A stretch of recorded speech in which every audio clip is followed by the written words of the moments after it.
Hello everyone, welcome back to my channel. আজকে আমি সন্ধ্যের ইভিনিং স্ন্যাক্স হিসেবে খুব চটজলদি একটা রেসিপি শেয়ার করবো। একটা না, দুটো রেসিপি শেয়ার করবো একটা উপকরণ দিয়ে। সেটা হচ্ছে মাখানা। মাখানা এখন ভীষণ পপুলার এবং এটা এখন বলে না, এটা সবসময় ভীষণ পপুলার ছিল, বাট এখন মানুষজন বেশি খায় এটা। সো একটা একদম সিম্পল মাখানা বানাচ্ছি, যেটাতে ফার্স্টে কড়াইতে একটু বাটার গরম করে তারপরে জাস্ট মাখানাটা দিয়ে একটু হালকা সল্ট দিয়ে নামিয়ে নিলেই হয়ে যাবে। আর একটু ব্ল্যাক সল্ট দেওয়া যেতে পারে, ঠিক আছে। সো এটা একদম সিম্পলভাবে আমি বানালাম। আরও একটা আমি দেখিয়ে দেবো। তো সন্ধ্যাবেলা স্ন্যাক্স হিসেবে না এগুলো খেতে ভীষণ ভালো লাগে। একটু পপকর্ন, একটু মাখানা, এগুলো সাধারণত একই রকম টাইপেরই খেতে হয়, ঠিক আছে। তো এটাতে পেটটাও ভরে যায়, প্লাস উল্টোপাল্টা খাওয়াও হচ্ছে না। তো যাই হোক, তার সাথে সাইডে তো আমি চা বসিয়ে দিয়েছি। এটা একরকম পদ্ধতি দেখালাম। আরেকটা পদ্ধতি হচ্ছে আমি ঘি দিয়ে করব।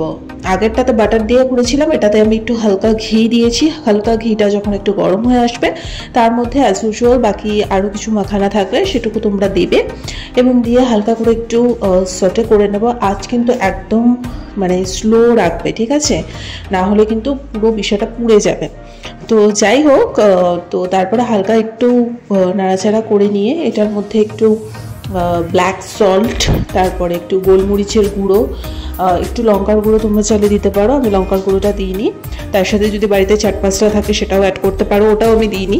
আমি দিয়েছি ম্যাগি মশলা, যাতে খেতে আরেকটু অন্যরকম হয়। ম্যাগি মশলাটা দেওয়ার ফলে না স্বাদটা আরেকটু অন্যরকম হয়ে গেছিলো। তো মোটামুটি দুটোভাবে তোমাদেরকে শেয়ার করে দিলাম। আচ্ছা, আমি গোলমরিচের গুঁড়োও দিয়েছি।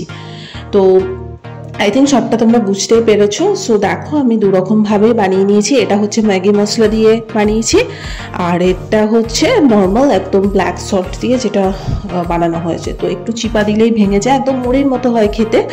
সো সন্ধ্যেবেলা তো আমি চা, বিস্কিট আর তার সাথে মাখানা বানিয়ে নিয়েছি। দুরকমভাবেই তোমাদের দেখিয়ে দিলাম, যেরকমভাবে ইজি মনে হয় সেভাবেই করো। মাখানা আরও বহু রকম পদ্ধতিতে রান্না করা হয়।